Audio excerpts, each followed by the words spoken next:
बिस्मिल्लाहिर्रहमानिर्रहीम। इतवार की ख़ुसूसी सवाल व जवाब की नशिस्त में आपका इस्तक़बाल, आपका खैर मक़दम है। अस्सलामु अलैकुम वरहमतुल्लाहि वबरकातुहू। मुझे ये पूछना है कि क्या आफ़ताब आलम किताब मोतबर है? भाई ये किताब हमें मालूम नहीं है किसकी है, किस फ़न में, राइटर कौन है, मुसन्निफ़ कौन है, मेरे इल्म में नहीं। अगर वो मालूम हो कि कौन उसका राइटर है तो फिर हम उसके बाद बता सकते हैं, मेरे इल्म में ये नहीं है। फैसल किंग साहब ये पूछते हैं कि पान मसाले का कारोबार करना कैसा है। पान मसाला ज़ाहिर बात है कि हराम तो नहीं कहेंगे, मकरूह उसका इस्तेमाल भी है। हर चीज़ की कमी और ज़्यादती पर हुक्म लगता है। कोई बंदा अगर घी और दूध भी ज़रूरत से ज़्यादा खा ले कि उसको दस्त जारी हो जाए, सेहत ख़राब हो जाए, तो वो चीज़ भी नाजायज़ हो जाएगी। और अगर पान मसाला भी आदमी एक दो टुकड़े डाल ले तो वो जायज़ हो जाएगा। ये तो जब कोई चीज़ सबब बन जाए नशे की तरफ, सेहत की ख़राबी की तरफ, तब हुक्म बदल जाता है। वरना ज़ाहिर है कि तंबाकू का इस्तेमाल कोई आज से तो नहीं है, ज़माने से उलमा भी करते रहे हैं, ख़वास भी, आवाम भी। हुक्के में भी पान भी बाकायदा खाया जाता है, शुरफा भी, गैर शुरफा सारे ही खाते हैं। लेकिन उसमें ये होता है कि पान में ख़ास मकदार तंबाकू डाल ली। अब अगर कोई आदमी हर वक्त पान को उगालदान, मुँह को उगालदान बनाए रहे, ज़ाविया शक्ल का चेंज हो जाए, दांतों की रंगत ख़त्म हो जाए, पूरा मुंह देख करके डर लगे कि इंसान का मुंह है या अल्लाह जाने उगालदान है या पानदान है, तो ज़ाहिर बात है हुक्म बदल जाएगा।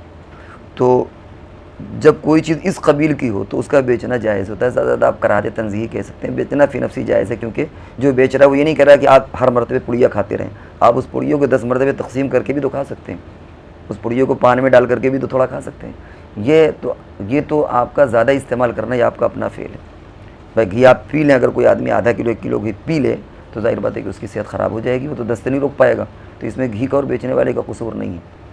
तो इसलिए ये चीज़ें फ़ी नफ्सी गलत नहीं है, और ज़्यादा ज़्यादा आप कराते तंज़ीह कह सकते हैं, लेकिन ऐसा कोई हर्ज नहीं। वो इस्तेमाल उसका ख़राब है, वहाँ पर ब्रेक लगाना चाहिए। शुएब जमाल ये कहते हैं पीर को रोज़ा रखते हैं जिसमें से मेरे कुछ रोज़ा क़ज़ा हो गए, वो रोज़े हम किस तरह पूरे करें? क्या मेरा जो मसला है वो पूरा होने के बाद पीर के दिन ही रखें या पहले कोई रोज़े की गुंजाइश है? माने में नफिल रोज़े नहीं रखे किसी वजह से, तो क्या रोज़ा सदका था? इन्होंने कुछ पेचीदा कर दिया लिखने में। देखिए, जो नफली रोज़ा है उसमें आप छूटे हुए फ़र्द रोज़े की नियत कर लें, बस उतना काफ़ी हो जाएगा। नफली आपका हो ना हो इसकी वजह से नहीं, लेकिन आपका वो अदा हो जाएगा, तो 2 इन 1 फजीलत मिल जाएगी आपको। आप अगर पीर के दिन रोज़ा रखते हैं तो उस दिन जो आपका क़ज़ा है ना, उसी की नियत से रोज़ा रख लें, फिर उस दिन नफिल की नियत ना करें, उसी के दिन उसकी नियत कर लें, वो आपका क़ज़ा अदा हो जाएगा। जो रोज़ा छूट गया वो अदा हो जाएगा। ये हो तो ना हो तो उससे कोई फ़र्क नहीं पड़ता, क्योंकि वो असल मकसद है जो क़ज़ा हो चुका है। और जो माने हुए रोज़े हैं, ज़ाहिर बात है कि अगर नज़र वगैरह मानी है तो वो तो वही रखना पड़ेंगे। अलबत्ता अगर आप बीमार हो, बूढ़ा हो, कोई आदमी के रोज़ा नहीं रख सकता तो फिर उसकी जगह सदक़े फ़ित्र की मिक़दार में फ़िदिया दे दे। लेकिन अगर सेहतमंद आदमी है तो बहरहाल उसको रोज़ा, क्योंकि उसने रोज़े की नज़र मानी तो रोज़े ही रखना पड़ेगा। सेहतमंद होते हुए फ़िदिया काम नहीं करेगा। हाँ, जब आदमी बूढ़ा हो जाए या माजूर हो जाए तब फिर फ़िदिया चलेगा। इसी तरह इन्होंने और पूछा है, मोहम्मद साहब पूछते हैं ज़रा एक मसले की वजाहत फरमा दें, अगर 2 अफराद जमात बनाकर नमाज़ पढ़ना चाहें तो किस तरह पढ़ें? तरीक़ा बता दीजिए। नियत क्या होगी? नियत तो ये कि पढ़ाने वाला पढ़ाने की नियत करे और जो पीछे पढ़ रहा है वो पढ़ने की नियत करे कि मैं इनके पीछे पढ़ रहा हूँ। बगल की भी नियत कर सकते हैं कि मैं इनके बगल में पढ़ रहा हूँ, क्योंकि उन्होंने फरमाया कि अगर 2 लोग हों तो फिर अगल बगल खड़े हो, आगे पीछे नहीं। और असल जो नियत होती है वो ये होती है कि हम नमाज़ पढ़ रहे हैं, वो आगे पीछे का कोई मसला नहीं होता। तो आम तौर से इमाम बाईं तरफ खड़ा होता है और जो मुक़्तदी होता है वो अपनी दाहिनी तरफ मुक़्तदी को खड़ा करता है, यानी इमाम अपनी दाहिनी तरफ मुक़्तदी को खड़ा करता है और 4 उंगल या थोड़ा सा बाहर निकल जाए, आगे बढ़ जाए, ताकि कहीं ऐसा ना हो कि मुक़्तदी अगर इमाम से ज़रा सा भी आगे बढ़ गया तो उसकी नमाज़ नहीं होगी। इसलिए कहा जाता है कि थोड़ा सा उसके पीछे आ जाए, 2-4 उंगल, 5 उंगल, यानी हम अगर इंच से कहें तो 4-5 इंच वो थोड़ा सा पीछे हट जाए। तो खड़े होने में लेफ़्ट साइड बाईं तरफ इमाम खड़ा होगा और राइट दाहिनी तरफ मुक़्तदी खड़ा होगा और थोड़ा सा पीछे हो जाए ताकि वो आगे बढ़ने का एहतमाल ख़त्म हो जाए। एक और साहब कमेंट इन्होंने किया, मुफ्ती साहब मोहम्मद रज़ा साकिब मुझसे कहते हैं कि हमारे नबी सल्लल्लाहु अलैहि वसल्लम की परछाई नहीं थी, जबकि मुफ्ती तारिक मसूद साहब का कहना है कि उनकी थी। इस पर थोड़ी रोशनी डाल दी। जहाँ मुफ्ती तारिक साहब ने फरमाया वहाँ दलील भी दिया, तो हम उस पर मज़ीद रोशनी क्या डालें? उस पर बाकायदा हदीसों के ज़रिए से वो रिवायतें भी पेश की गई हैं कि फ़ला फ़ला रिवायतें साबित होता है कि आपके परछाई थी। तो अब जब हज़रत ने खुद दलील दे दी तो उस पर मज़ीद हम क्यों कलाम करें? और फिर परछाई होने ना होने से कोई फ़र्क थोड़ी पड़ता है कि परछाई नहीं है तो मरतबा बुलंद हो गया, परछाई नहीं है तो मरतबा घट गया, तो फालतू की चीज़ें। परछाई हो तो ना हो तो इससे क्या फ़र्क पड़ता है?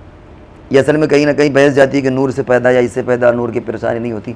अब जदीद अब आजकल जदीद दौर में रोशनी की भी परछाई होती है, समझ रहे हैं। आप मोमबत्ती जलाइए, हम उसकी भी परछाई आपको दिखा देंगे। लाइट और बल्ब की भी परछाइयाँ होती हैं। तो अब तो बातें ख़त्म हो गई। लेकिन इन सब ये फालतू चीज़ें हैं, अगर रिवायत में कहीं पर है तो उसे मान लेना चाहिए। उससे नाउज़ बिल्लाह हुज़ूर सल्लल्लाहु अलैहि वसल्लम की शान अक़दस में कोई फ़र्क नहीं आएगा। बाकी जहाँ मुफ्ती तारिक मसूद ने बयान किया वहाँ दलील भी दी होगी, वहाँ सुन लीजिए दोबारा। समर खान ने पूछा है कि मेरी वीडियो का 10 मुहर्रम का रोज़ा रख सकते हैं, इस पर कमेंट किया। मुफ्ती साहब आज बताएं कि उलमा कहते हैं एक रोज़ा क्या है, ये हदीस पर आगे कि हदीस में जब हुजूर ने एक ही रखा है तो ये 2 रोज़े को क्यों कहा जाता है। असल में हुजूर का मंशा देखिए क्या, हुजूर ने फरमाया अगर मैं ज़िंदा रहूँगा तो करूँगा, तो हुजूर का मंशा भी तो हदीस ही हुआ ना, अगर अगले साल आप हयात नहीं रहे।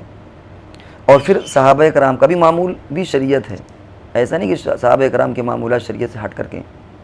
तो ये हुजूर की ख्वाहिश थी और जिसके मुताबिक सहाबा ने फ़ुक़हा कराम ने उस पर अमल किया, तो उसको हमको फॉलो करना चाहिए।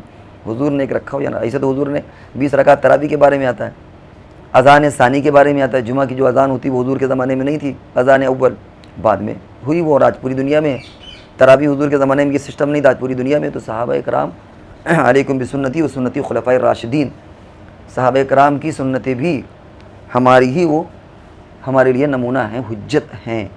इसलिए हुजूर ने अगरचे नहीं रखा लेकिन आपने तमन्ना ज़ाहिर की और सहाबा कराम ने उस पर अमल की, इसलिए रखेंगे। और एक रोज़ा भी जायज़ है, बाज़ हज़रात कहते हैं कि जायज़ है और बाज़ उलमा कहते हैं कराते तंज़ीही के साथ जायज़ है एक रोज़ा भी, लेकिन 2 रोज़ा अफसल है। और हुजूर ने रखा या नहीं रखा, लेकिन आपकी तमन्ना थी, इतना हमारे लिए काफ़ी है। अबू सईद आज़मी ये कहते हैं आप लोग खैरियत से होंगे कि मुफ्ती साहब मेरा सवाल ये है कि क्या ये किसी हदीस से साबित है कि वतन की मुबारकबाद ईमान की अलामत नहीं है। हमको ऐसी कोई हदीस का इल्म नहीं है। दूसरा सवाल है किसी ने रुकू सजदे में क़िरात कर लिया तो सजदा सऊ करना होगा। सजदा सऊ नहीं है, लेकिन क़िरात करना गुनाह की बात है, बिदत है, गुनाह की बात है। फ़ुक़हा हर चीज़ का एक महल होता है, तुक होता है। ये नहीं कि जहाँ चाहे आदमी क़िरात कर ले, मना किया गया रुकू सजदे में क़िरात करना, लेकिन सजदा सऊ नहीं होगा। तीसरा सवाल क्या हुआ अलैहिस्सलाम दादा आदम अलैहिस्सलाम पसली से पैदा, जी रिवायतों में आता है कि पसली से पैदा। चौथा सवाल ये कि किनाए से तलाक़ हो जाती है, अल्फाज़ किनाया से तलाक़ हो जाती है। और अगर आपका ये मंशा है कि वो कौन से अल्फाज हैं तो उसकी बड़ी लंबी फहरिस्त है कि किन किन अल्फाज से कौन कौन से अल्फाज किनाया है जिनसे तलाक़ होती है, उसकी फहरिस्त लंबी है, इस मौके पर उसके बताने की ज़रूरत नहीं है। रेहान ख़ान इन्होंने पूछा हदीस में आता है कि जो शख्स फजर की नमाज़ जमात से पढ़े फिर सूरज निकलने तक अल्लाह का जिक्र करे फिर 2 रकात नमाज़ पढ़े तो उसे उम्रे का सवाब मिलता है। मेरा सवाल ये कि ईद वाले दिन जब मैं फ़जर की नमाज़ पढ़ने के बाद सूरज निकलने तक इंतज़ार कर रहा था और जब मकरूह का वक्त ख़त्म हो जाए तो मैं नमाज़ पढ़ूँ, तो एक साहब ने मुझे रोक दिया और कहने लगे कि ईद की नमाज़ से पहले आज नफिल नहीं, मकरूह है, तो क्या ये ठीक? हाँ बात सही है। ईद हुज़ूर अलैहिस्सलाम ने ईद के दिन मना किया, ईद के दिन नफिल की नमाज़ ख़ास तौर से मस्जिद में ना पढ़ी जाए, वो इशराक़ ही क्यों ना हो, इशराक़ और चाश्त की नमाज़ भी ईद के दिन मस्जिद में हुज़ूर अलैहिस्सलाम ने मना फरमाया। तो अब गोया उस दिन या आपको उम्रे का सवाब नहीं मिलेगा बल्कि गुनाह मिलेगा। हर इबादत उसी वक्त है जबकि शरीयत के मंशे के मुताबिक हो। अब जब हुज़ूर ने मना कर दिया तो उस दिन उम्रे का सवाब तो दूर की बात है, उल्टा गुनाह मिलेगा। मोहम्मद यूसुफ़ इनका कहना हज़रत इमाम अबू हनीफ़ा रहमतुल्लाह अलैह के शागिर्द की लिखी हुई किताब कौन सी जिसको फॉलो करें। इमाम मोहम्मद रहमतुल्लाह अलैह की 6 किताबें आती हैं, सियर कबीर, सियर सग़ीर, सियर कबीर, असह सग़ीर, असह कबीर और एक ज़ियादात और मबसूत। ये किताबें इनको फॉलो करें, लेकिन आप वो किताबें ना पढ़ पाएंगे, ना आपको किताबें मिलना मुश्किल है, आप उतने ऊपर ना पहुँचे। बात के जो फ़ुक़हा कराम ने लिखी उन पर अमल करें, ये बहुत ऊंची बात हो गई। और नहीं, सियर कबीर, सियर सग़ीर और जामे सग़ीर, जामे कबीर, शायद हमने नाम थोड़ा सा उलट दिया था। जामे सग़ीर, जामे कबीर, सियर सग़ीर, सियर कबीर और ज़ियादात और मबसूत, ये 6 किताबें इमाम मोहम्मद रहमतुल्लाह अलैह, इमाम अबू हनीफ़ा रहमतुल्लाह अलैह के शागिर्द उनकी किताबें, लेकिन ये किताबें अब मिलना भी मुश्किल है। अब उन किताबों की भी तखरीज और करके बाकायदा अलग अलग किताबें मज़ीद लिख दी गई हैं, तो इतना ऊपर पहुँचने की ज़रूरत नहीं है। जो मौजूदा दौर के उलमा हैं वो वहीं से लेकर के आए, कहीं से अलग नहीं है। जैसे इमाम मोहम्मद या इमाम हनीफ़ा रहमतुल्लाह अलैह की किताबें कुरान और हदीस से माखूद और मुस्तंबत हैं, कोई उनकी अपनी तरफ से नहीं है। इसी तरीक़े से आज के जो फ़ुक़हा हैं उन्होंने जो किताबें लिखी उन्हीं किताबों से माखूज़ हैं। तो आपके पास जो भी फ़िक़ा और इस्लामियात और मसाइल का ज़ख़ीरा है वो कोई उलमा की अपनी ईजाद नहीं है, बल्कि वो बिल वास्ता यानी वास्ते के साथ वो कुरान हदीस ही के मसाइल उसके अंदर बयान किए गए हैं। लिहाजा आप इत्मीनान रख करके इन किताबों से इस्तिफ़ादा कर सकते हैं। तो ये थे सवालात के जवाब। अब अगली नशिस्त तक के लिए हम आपसे रुख़्सत होते हैं। अस्सलामु अलैकुम व रहमतुल्लाहि व बरकातहू।